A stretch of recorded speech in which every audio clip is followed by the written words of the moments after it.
सदगुरु श्री कबीर साहिब की।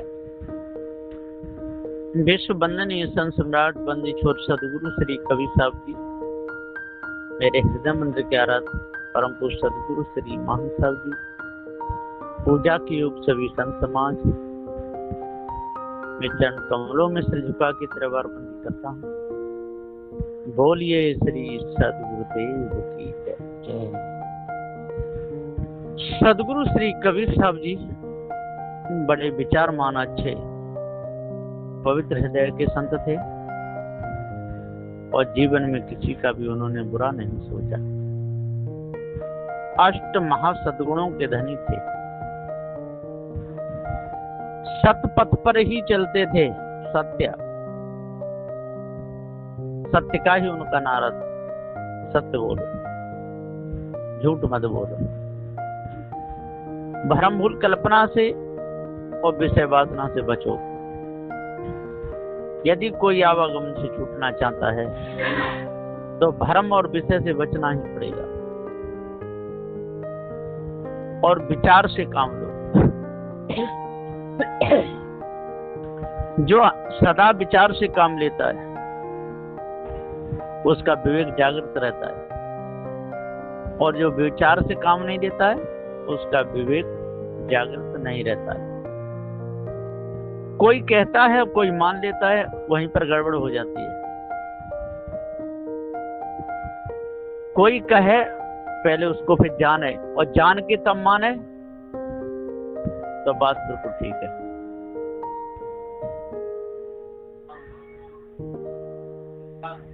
जान के मानना चाहिए और बिना जाने नहीं मानना चाहिए।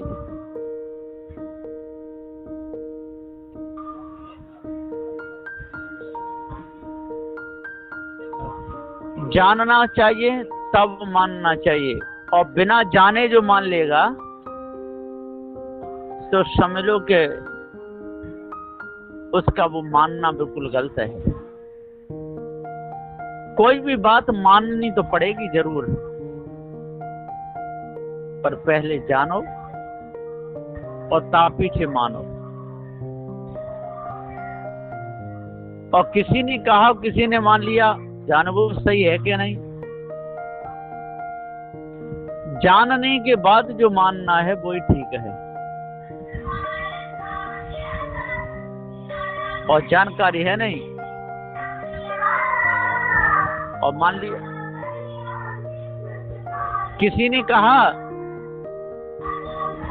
कि मैं तेरा फूफा हूं, अब्बा ने मान लिया, कहा मेरा फूफा है, और संग में रख ले तो धोखा हो जाएगा, जरूर धोखा होगा।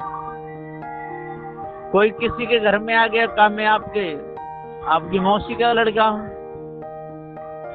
मान लो तो धोखा हो जाएगा। जानो, पता चलाओ वास्तव में है क्या नहीं, ठीक है तो ठीक और गलत है तो गलत।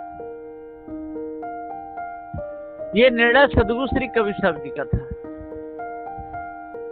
साहब हमेशा विचार से ही काम लेते थे। और सील कहते हैं नम्रता, कोमलता, धीरता, वीरता, गंभीरता और ब्रह्मचर्य व्रत। जो सदा अपने मन को बस में रखते हैं वही ब्रह्मचारी हो सकते हैं, और इनका मन चंचल हो वो ब्रह्मचारी नहीं हो सकता है। गुरु बिना मुक्त न होते, अरे मन चंचल, अरे मन चंचल भाई। काऊ दरे आएगी माछरी तालन बह आई, लाख जतन कर धोइयो बाकी बदबू न जाई। गुरु बिना मुक्त न होते, अरे मन चंचल भाई। देखत के बगू जरे घट महले भाई, पलक डार मोनी भय मछली सटकाई। गुरु बिना मुक्त न होते, अरे मन चंचल, अरे मन चंचल भाई। सार शब्द टकसार है संतन में छुपाई, आदि अंत की वार्ता साहेब पर खाई। गुरु बिना मुक्त न होते, अरे मन चंचल, अरे मन चंचल भाई। जिसका मन चंचल हो, इसकी इंद्रियां चंचल हो, वो ब्रह्मचर्य व्रत नहीं कर सकता है। वो ब्रह्मचारी नहीं हो सकता है। ब्रह्मचर्य व्रत करने के लिए जिह्वा पर विजय प्राप्त करनी पड़ती है। समय से उठना, समय से सोना, समय पर खाना, हर समय 24 घंटा कुछ न कुछ मुंह में डालता रहता है। तो कहीं कभी जिह्वा के लंपट यही भी प्राणी नरक परे, वो नरक में चल जाता है।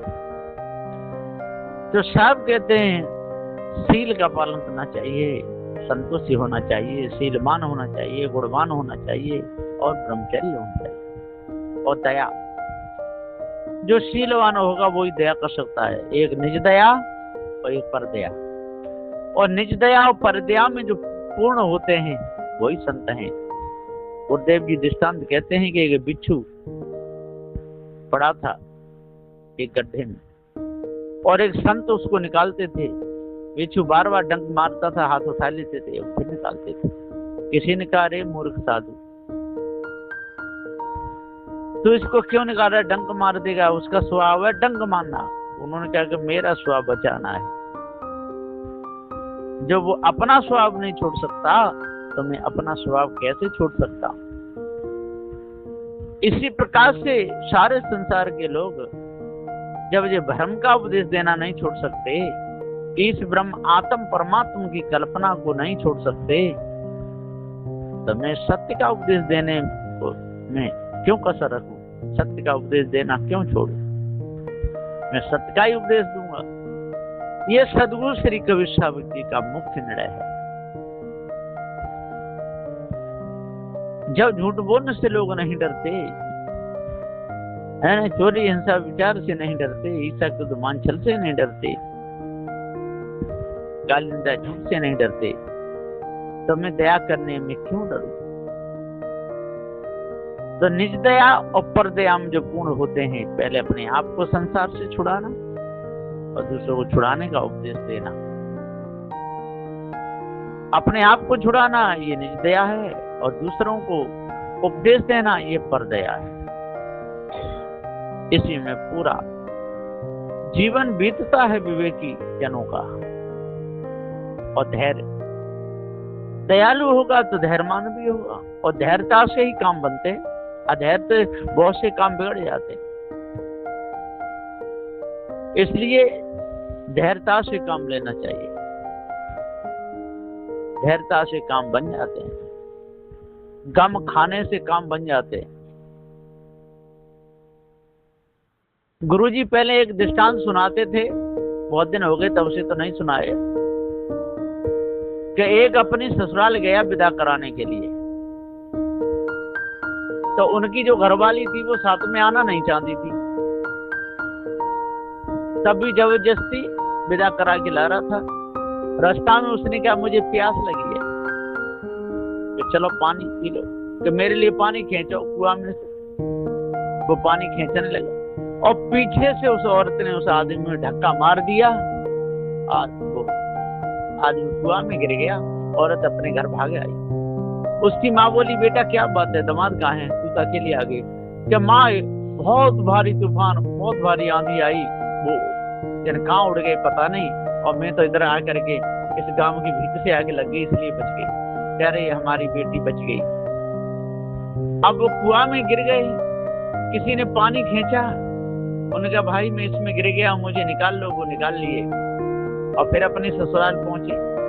जो पहुंचे वहां ने देखा कि अब जिंदा नहीं छोड़ेगा जो, तो फिर आ गया। हमारा एक बेटा लाली बता रही थी कि बहुत जोड़ के आंधी आई, आप उड़ गए। अरे माता जी बहुत भारी आंधी आई, तूफान आया, अब मैं जैसे तैसे बचाऊं तो आपकी बेटी घर आएगी कि हाँ गई। अरे तो बहुत अच्छा रहा, मैं समझा वो कहीं उड़ नहीं जाएंगे, समुद्र में जाके गिरे। चलो कोई बात नहीं, 2-4 दिन रहेंगे फिर विदा कराएंगे। 2-4 दिन रहे फिर विदा कराएंगे।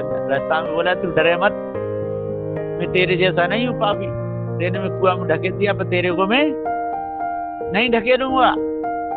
अब उसको लेकर के घर आया, रहने लगे। उसके 4 बेटा हुए, चारों बेटा बड़े हो गए, चारों की शादी हो गई। और सबसे छोटे बेटा की नाम, बहू का नाम था गम। अब वो भोजन लेके आती थी, अब खाते थे। अब बुड्ढे मोछों पे हाथ फिरा के थे, बाबारी गम तुम्हें जे जे मजा। अब वो चिड़न लगी कि जी कैसा बुड्ढा, है, छठिया रो मेरे से कह रो बाबा री गम तुम जे मुझे। अब वो कहता था कि मैं गम खाया, मैंने में कुआं में ढकेल दिया, मैं भी ढकेल देता बात देता। तो आज ये 4 बेटा नहीं होते समय पे भोजन मिल रहा है, मौज आ रही है। अब माँ ने अपने पति से शिकायत करी कि आपका बुड्ढा है ना जी बाप बहुत बदमाश है, कि क्यों कि भोजन पाए लेता है और मैं जब थाली लेने जाते तो मोछों पे हाथ मिला कहता है कि बाबारी गम तो मैं जे मजा। वो आया पिताजी के हाँ क्या आप बूढ़े हो गए 60 साल के हो गए लेकिन मजा करना नहीं गया, और तो उसे मजा करते ऐसे कहते हो उनके बेटा में मजा नहीं करता। ऐसा कर आज पंचायत जोड़ ले, बुला पूरे गांव के लोगों, सब बुला लिए और चारों बहू बुला ली, चारों बेटा बैठा गए। तब उन्होंने कथा बताई कि मैं क्यों कहता हूं कि बाबारी गम तो में जे मजा। अब वो बुढ़िया कह रही है हो बुड्ढे ने मुंह चुप रखो, अरे रेंदो अरे क्या सुन लेना है तो इसके अंदर से पापा वो बहू भी बुला ली छोटी। तब उन्होंने पूरी कथा बताई, सब कह रहे वाह दादी नाती कहें अब ऐसे बाबा को कुआं में ढकेल नहीं, अब खूब मजा। तब उसे कह के देख मैं जी गम नहीं खाता तो आज 4 बेटा नहीं होते 4 बहू नहीं होती, इसलिए मैं गम खाता आया, इसलिए भोजन पाए के कहता हूँ कि बाबारी गम तो मुझे मजा, मैं तेरे को नहीं कहता कि तेरा नाम गम है। तब आने पैर छुए कि हाँ पिताजी बात सही है। तो सदगुरु कहते हैं जो धैर्यवान होते हैं, धैर्य से काम लेते हैं, उनका काम बन जाता है, और जो धैर्य से काम नहीं लेते उनका काम बिगड़ जाता है। तो सदा धैर्य से काम लेना चाहिए। तो सत्य विचार दया धैर्य विवेक, और विवेक जिनका जागृत है, विवेकी जन कहीं भी जाए दुख सुख में पार जाते हैं। उनको मालूम है जो भी दुख आ रहा है प्रारब्ध से आ रहा है, जो भी सुख आ रहा है प्रारब्ध से आ रहा है, और जो भी मिल रहे हैं सब प्रारब्ध से मिल रहे हैं, और जिसका सद्भाव है उनसे अच्छा मिल रहा है पूर्व में, जिनका खराब भाव हमारे प्रति गंदा है उनसे द्वेष रहा होगा। तो जैसे जैसे लोग मिलते जाएंगे तैसा तैसा भाव उनका जुड़ता जाएगा। गुरुदेव जी बताते हैं रेलगाड़ी में बैठे और वो कभी मिला ही नहीं, उनसे कभी मुलाकात नहीं हुई, और देख करके ऐसा विचार होता है कि जो हमारे पास आवे और बैठे हम इससे 2 बात करें, और किसी को देख करके इतना गंदा भाव हो जाता है अंदर से कि दुष्ट जहां से कब जाए। अब बुरहानपुर में भी एक भक्त आते, उनको देख करके मेरी उनसे ना बात करने की इच्छा होती है। वो मेरे से बहुत प्रेम करते हैं, आते ही पूछते हैं अध्यापक साहब कहाँ है, गुरु जी को पूछेंगे और गुरु जी के यही होगा अपने आश्रम में, और मुझे पता चल जाए तो मैं हट जाता हूँ। उनसे बात करने का भी मेरा विचार नहीं होता। कभी कभी मिल जाए तो बैठता हूँ, चर्चा भी होती है, पर ऐसा लगता है कि ये आदमी यहाँ क्यों आया। और भी दूसरे उनको देख लीजिए, लगता है कि हर समय आते रहें, है ना, और एक को ही देखे ऐसा लगता है तो ये कोई पूर्व जन्म का वैर है, और जिसके प्रति भाव है उससे पूर्व जन्म का मेल है। तो अनजान व्यक्ति के प्रति भी भाव बढ़ जाता है, और जो अपना रोज का आने वाला है उससे भी भाव नहीं मिलता, सद्भाव उससे मिलता ही। तो विवेकी जनों को सोच लेना चाहिए, उसके साथ में ऐसा नहीं कि कोई दगा करे, कोई छल करे, ऐसे साथ में छल नहीं करना चाहिए, कपट नहीं करना चाहिए, ये समझ लेना चाहिए। और विवेकी जन जान भी लेते हैं, जिन्होंने गुरुदेव कहते हैं कि जो 12 वर्ष तक संत गुरुजनों की सेवा में रह करके छल कपट रहित सेवा करता है तो वो सिद्ध हो जाता है। अब सिद्ध का मतलब ये नहीं कि कोई आग जला देगा कि चना को गेहूं बना दे, ये सिद्धता नहीं है। वो तन मन वचन पर विजय प्राप्त कर लेगा। 10 दोष हैं तन मन वचन के, जिन्हें गुरु पर खाते हैं, और जो नहीं इनका त्याग करें वो अंत समय पछताते हैं। और 12 क्या 24 साल रह ले सेवा में, लेकिन ध्यान नहीं दे तो वो तो ऐसा सूखे ठूटे के समान है। तो सदुदेव फले न फूले बेंत का भी है, यद्यपि सदा वर्षे जल, कितना भी जल उस पर डालो कि अमृत की वर्षा हो। मूर्ख हृदय न चेत जो गुरु मिले ब्रंच सा। तो मूर्ख का हृदय चेतता नहीं, कितना ज्ञानी महापंडित विद्वान 4 वेद 6 7 18 प्राणों के ज्ञाता और पूर्ण पारखी क्यों नहीं उसे मिल जाए। लेकिन मूर्ख के हृदय में चेत नहीं होता है।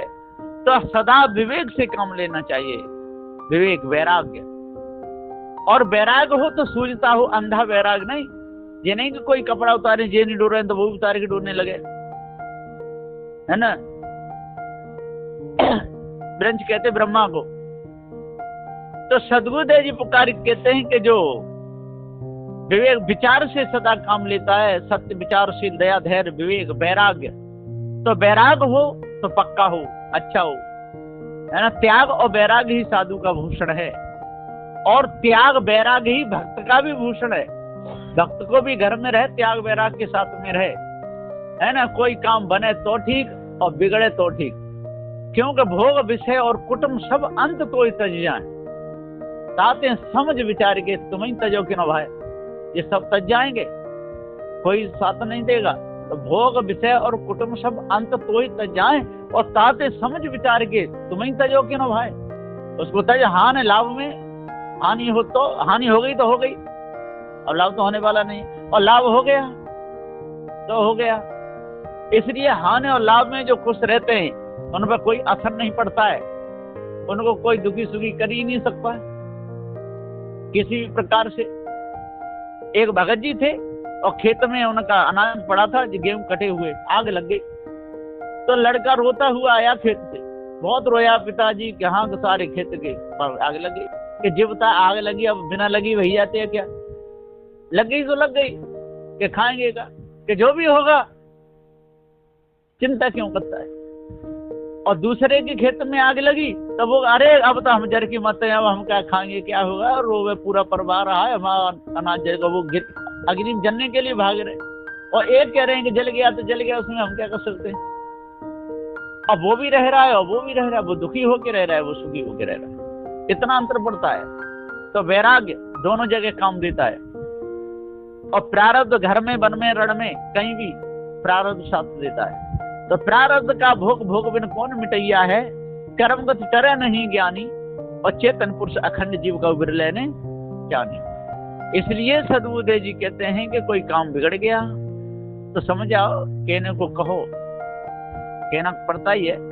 बन गया तो उसमें भी सही है, ठीक है बन गया, पर बिगड़ गया तो उसी टेंशन को पूरा जीवन सिर पर धर लेना, और बन गया तो उसी खुशी को धोते ढूंढना, ये सब बेकार की बात। क्योंकि बनना और बिगड़ना सब संसार का है ना। और जीव अजर अमर अखंड ज्ञान स्वरूप है, तो जीव के स्वरूप में न बनना है और न बिगड़ना है, न हर्ष है न शोक है, ये सब बाहर का दिखावा है। इसलिए सद्गुरुदेव कहते हैं वैराग से काम लेना चाहिए, और तीव्र वैराग, अच्छा वैराग होना चाहिए, है ना। अंधा वैराग नहीं होना चाहिए, सूझता वैराग होना चाहिए। जब सूझता वैराग होगा तो उसे पता चल जाएगा कि मेरे कर्म ही मेरे को सुख देते हैं, मेरे कर्म मेरे को दुख देते हैं, और उन कर्मों में और मैं ही रुचि लेता हूँ, मेरे बनाए हुए कर्म है, उनका फल मुझे भोगना पड़ेगा। इस ब्रह्म आत्म परमात्म कोई मेरे ऊपर है नहीं, ये सारा धोखा ही धोखा है, झूठ है, ये कोई सत्य नहीं है। तो वे वैराग और गुरु भक्ति भी वही कर सकता है कि जिसके अंदर छल कपट न हो, है ना। गुरु भक्ति कर देता है सकल पाप का नाश, और जैसे चिनगिया की पड़ी पुरानी घास। यदि सच्चे दिल से गुरु भक्ति करेगा तो उसके मन में वासना नहीं आएगी, उसी दिन से कभी भी विषय वो तरफ उसका लक्ष्य नहीं जाएगा। सच्चे दिल से भक्ति करेगा तो गुरु भक्ति, सच्चे दिल से भक्ति करेगा तो उसी छल से चोरी की तरफ उसका लक्ष्य नहीं जाएगा, छल कपट की तरफ उसका लक्ष्य नहीं जाएगा, मारने काटने की तरफ उसका लक्ष्य नहीं जाएगा, उसका मन कभी बिगड़ेगा नहीं। सच्चे दिल से भक्ति करेगा तो।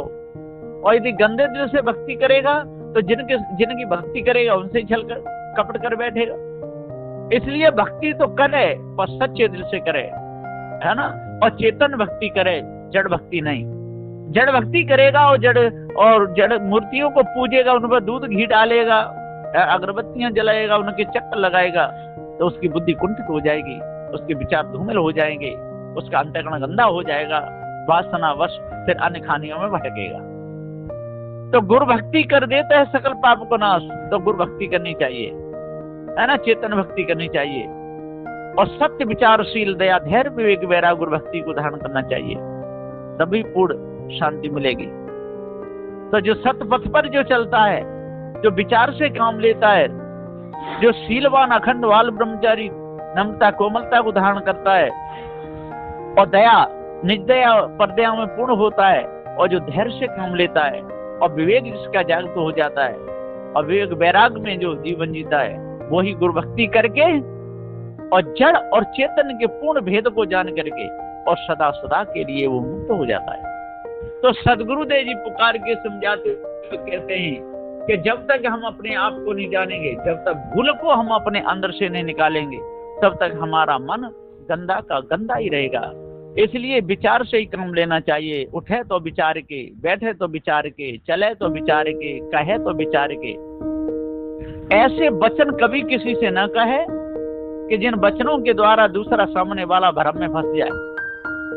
बहुत से लोग कहते हैं कि हमारी कंठी गले में डाल लो और पूरा जीवन आपको भूत नहीं लगेगा। अरे भूत होता है नहीं तो लगेगा कैसे? पारखी संत कहते हैं कि भैया तेने कंठी डाल ली तब भी भूत नहीं है, और नहीं डालता तब भी भूत। भूत तो है ही नहीं, भूत नाम की कोई चीज नहीं है। मरने के बाद में किसी का शरीर छूट जाए वो भूत भूतनी बन जाए, ये सब बेकार की बातें हैं, ऐसे बनते नहीं, ये धोखा है। भूत योनि ही नहीं है, और भूतों को जो सिद्ध करते हैं वो झूठ बोलते हैं। हाथ की सफाई, लाख की सफाई, इसी में पूरा समय उनका चला जाता है। लेकिन चेतन जीव के ऊपर कोई भी दूसरी कोई शक्ति जो इसको चला रही हो नहीं है। जड़ शक्ति जड़ को चलाती है, और चेतन शक्ति ये चेतन है। जो जल का है सम्माय संबंध वो शीतल है, और जीव का जो सम्माय संबंध है वो ज्ञान है। जीव से ना ज्ञान कभी अलग हुआ है और न होगा।